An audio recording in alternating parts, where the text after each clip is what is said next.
For 2 months, scientists watched Mount St. Helens swell. They tracked every earthquake. They measured every inch of the mountain's growing northern flank. They monitored the gases escaping from its summit. They drew evacuation zones. They closed the mountain to the public.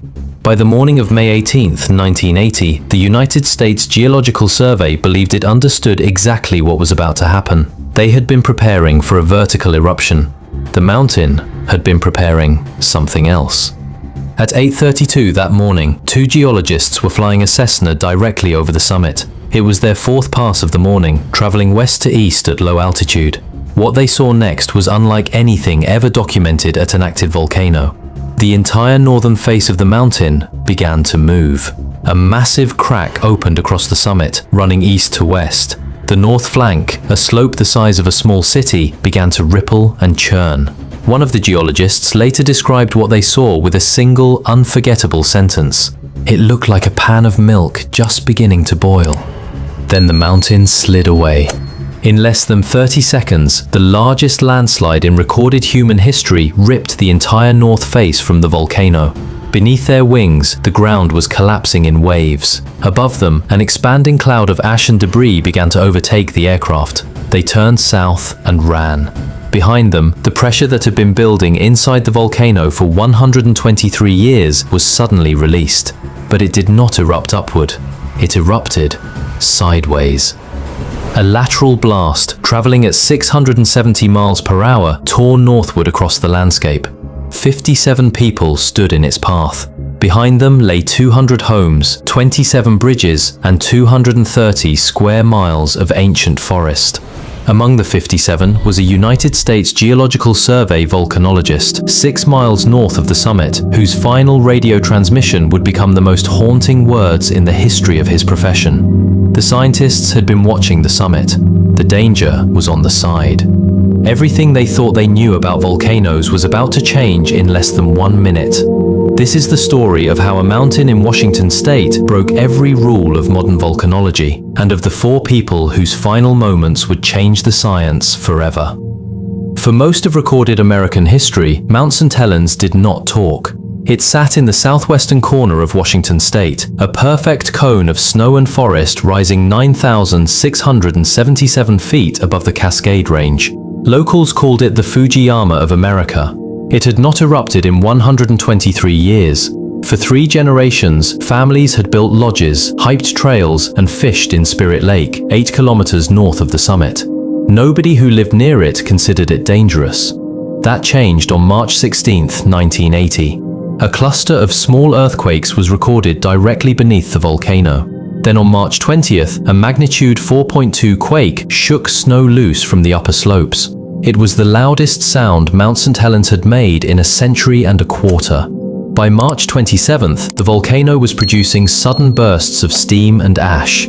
A new crater opened at the summit, and then the United States Geological Survey began to arrive.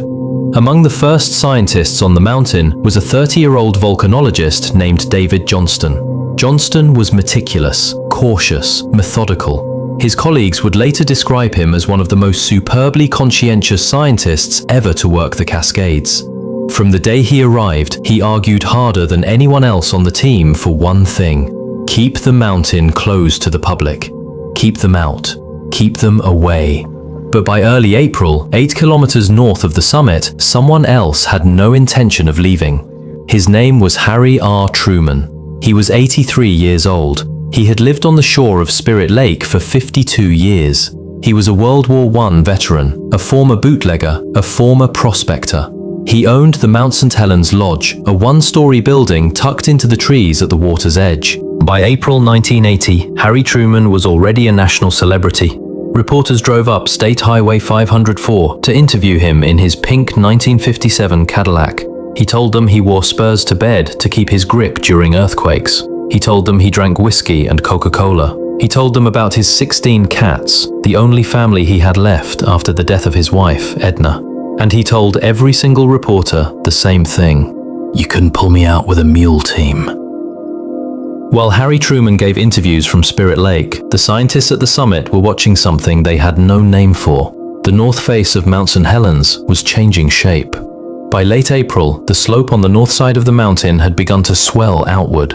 Not collapse, not fracture, swell. By May 1st, it was protruding outward at a rate of more than 5 feet every single day. The scientists could see it, they could measure it, they could photograph it. What they could not do was explain what it meant. In 1980, the world's best volcanologists believed that when a volcano erupted, it erupted upward. Pressure built, gases escaped through the summit, lava and ash rose vertically into the atmosphere.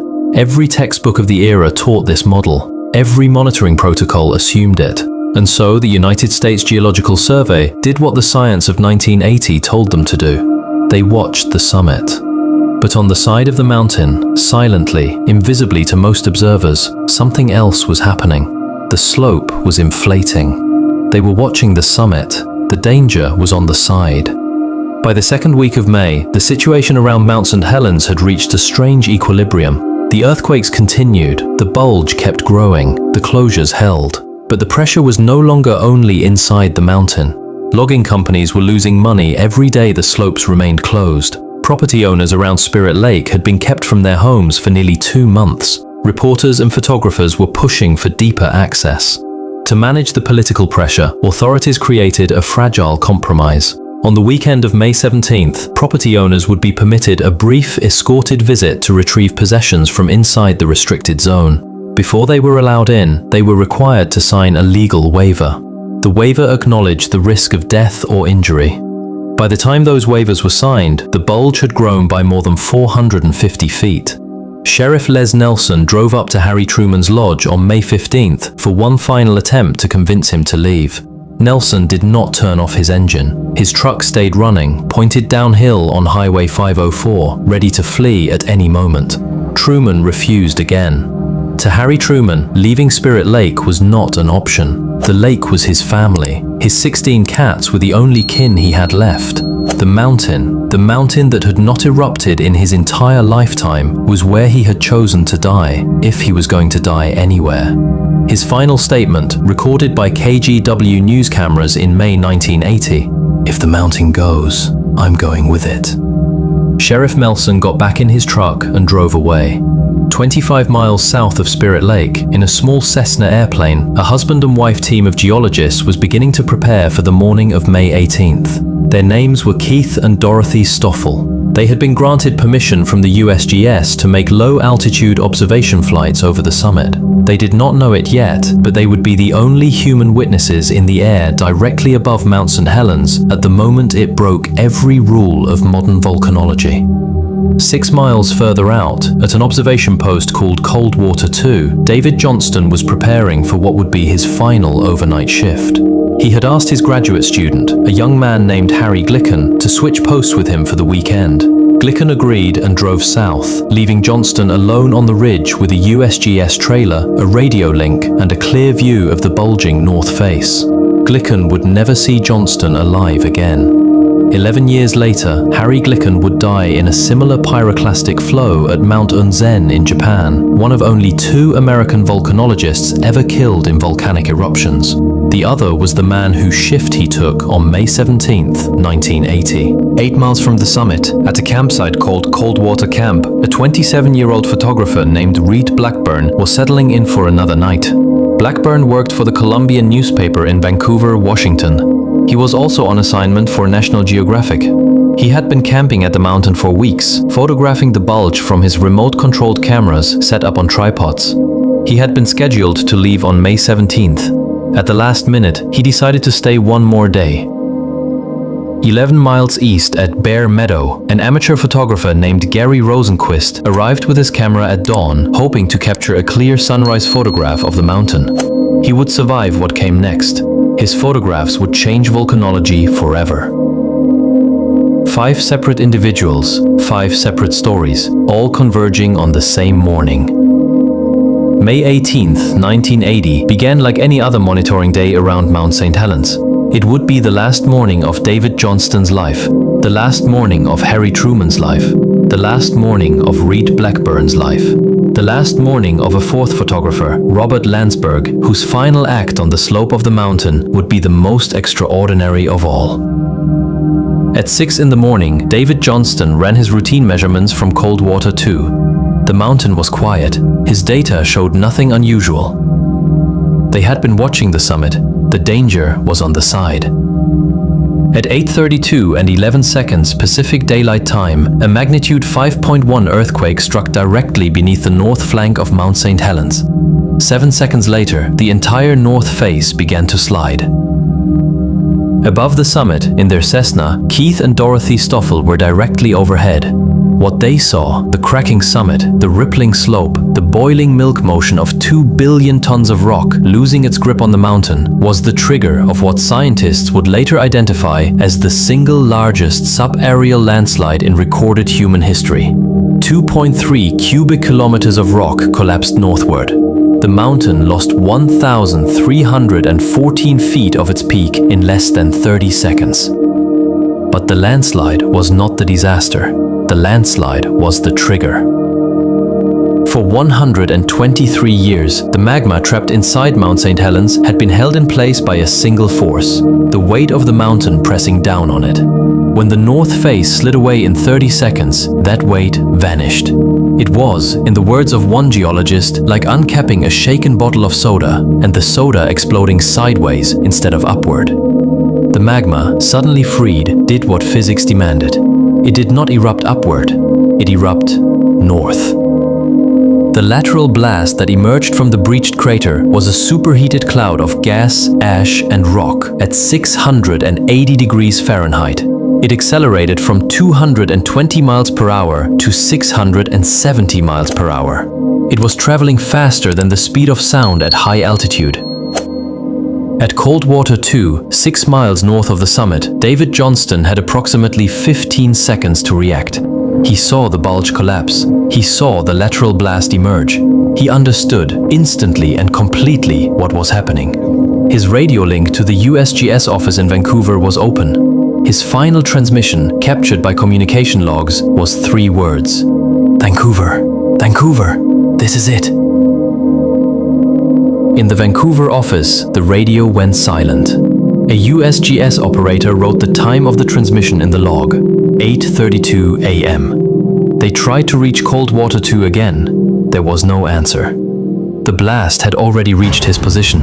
His body was never found. 13 years later, in 1993, state highway workers would discover the twisted, scorched remnants of his USGS trailer on a ridge 6 miles north of the summit. It would be the only physical trace of David Johnston ever recovered.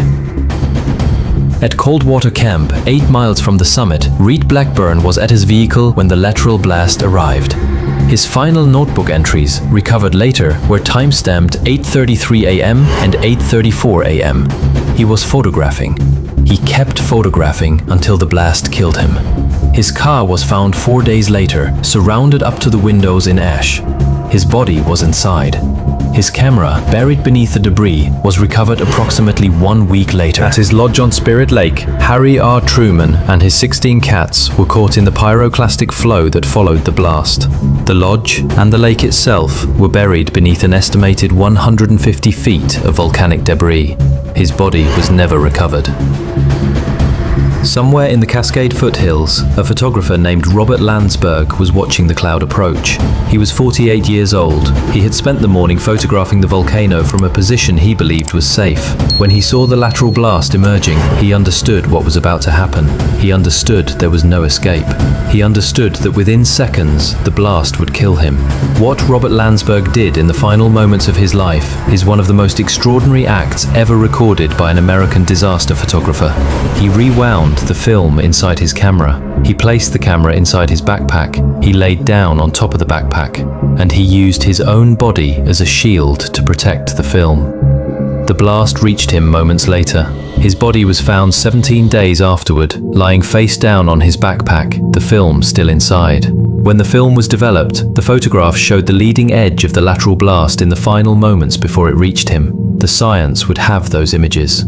He died so the science could survive. By 8:33 a.m., 60 seconds after the earthquake, the lateral blast had flattened 230 square miles of ancient forest. 100-foot Douglas firs were stripped, snapped, and laid down like matchsticks up to 19 miles from the summit. 200 homes were destroyed. 27 bridges were swept away. Major highways were severed. Above the mountain, an eruption column climbed 15 miles into the sky. Ash began falling across 11 states and into Canada. Of the 57 people killed that morning, most died from the same cause, asphyxiation from inhaling superheated ash. The scientists had been watching the summit. The danger had been on the side.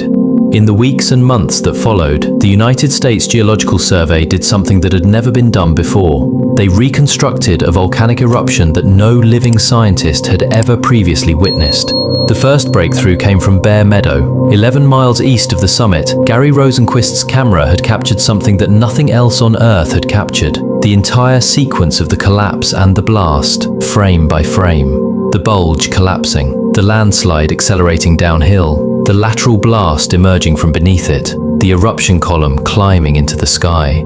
Combined with the testimony of the Stoffels, who had escaped the blast by diving their Cessna south at maximum speed, and the recovered film of Reed Blackburn and Robert Landsberg, the USGS was able to reconstruct the May 18th eruption with extraordinary precision. What they discovered changed volcanology forever. The lateral blast was not an aberration. It was an entire class of volcanic event that the science of 1980 had no name for. When a body of magma trapped beneath a volcano's flank destabilizes the slope above it, a sudden collapse can depressurize the entire system instantaneously. The resulting blast travels not upward, but in the direction of the collapse. After Mount St. Helens, this phenomenon was given a formal scientific name, a directed blast. And once scientists knew to look for it, they began finding evidence of directed blasts at volcanoes around the world. Old eruption deposits, displaced rock formations, sideways debris fields that had been misattributed for decades. Dezymiany in Russia, Bandai in Japan, even traces in the deposits of Krakatoa. The science had not been ready in 1980. After Mount St. Helens, it would be. But the cost of that knowledge was visible everywhere. To the north of the mountain, what had been ancient evergreen forest was now a grey moonscape of stripped tree trunks pointing in radial patterns away from the blast center. The scale was difficult to comprehend from the ground. Only aerial photographs captured the true extent. Spirit Lake, where Harry Truman had spent 52 years of his life, had been raised 60 meters in elevation by the landslide debris. The lake was now blocked by a dam of debris 150 meters thick. The water that remained was covered by a massive raft of thousands of broken trees, the splintered remains of the forest that had stood there for centuries. For years afterward, the lake was a hazard zone of its own. Researchers studying the new Spirit Lake came down with a flu-like illness, fevers reaching 104 degrees, severe headaches, respiratory distress. They named it red zone fever. It was later identified as a form of Legionnaire's disease, caused by bacteria thriving in the warm, nutrient-rich post-eruption waters. Even the recovery had a cost. In 1982, the United States Congress designated 110,000 acres around Mount St. Helens as the National Volcanic Monument. The landscape would be allowed to recover at its own pace. Today, 4.5 decades later, that recovery is still underway. In 1993, when state highway workers found the remnants of David Johnston's USGS trailer, the location was renamed the Cold Water Ridge Visitor Center, which would later become the David A. Johnston Cascades Volcano Observatory. The observatory bears his name because Johnston, more than anyone else on the USGS team, had pushed to keep the mountain closed to the public. Without his insistence on those closures, and the closures of his colleagues who held the line against intense political and economic pressure, the death toll on May 18, 1980 would not have been 57. It would have been thousands. The fact that only 57 people died at Mount St. Helens is one of the most extraordinary statistics in the history of American natural disasters. It was the deadliest volcanic eruption in US history, and it was also the most successful pre-disaster evacuation of any major eruption ever recorded. Both of those things are true. Today, Mount St. Helens remains one of the most closely monitored volcanoes on Earth. Seismometers, tilt meters, gas sensors, and satellite instruments record its every breath in real time. But the mountain is not dead. It is sleeping. The Cascade Range is part of the Pacific Ring of Fire. Mount St. Helens remains one of the most active volcanoes in the contiguous United States. Magma still rises beneath it. Pressure still builds. It will erupt again. When it does, the science that watches it will be different because of what happened on May 18, 1980. Lateral blasts are now part of every volcanic hazard model in the world. Evacuation zones around active volcanoes are drawn with directional awareness. Scientists know to look at the flanks, not just the summit. The textbooks have been rewritten. But the people who paid for those rewritten textbooks are still buried beneath the debris fields of southwest Washington. David Johnston, somewhere on a ridge 6 miles north of the summit, body never found, only a trailer. Harry R. Truman beneath 150 feet of avalanche material at the bottom of what used to be Spirit Lake, with the bones of 16 cats around him. Reed Blackburn with his cameras and his final notebook timestamped 8:33 a.m. and 8:34 a.m. Robert Landsberg, who used his own body as a shield to save the film inside his backpack, so the signs could survive even after he could not. The killer is rarely loud. It's almost always still arriving. And 45 years after the lateral blast that broke every rule of modern volcanology, the bulge on the north face of Mount St. Helens has slowly begun to rebuild itself. 1 millimeter at a time. The scientists who watch it now know to look at the flanks, not just the summit. If forgotten disasters fascinate you, I broke down the 1948 Ashgabat earthquake, the deadliest earthquake of the 20th century, hidden by the Soviet Union for 40 years, with up to 176,000 people erased in 10 seconds. Links below. Subscribe. Stay curious. And the next time scientists tell you they understand exactly what a mountain is going to do, remember Mount St. Helens.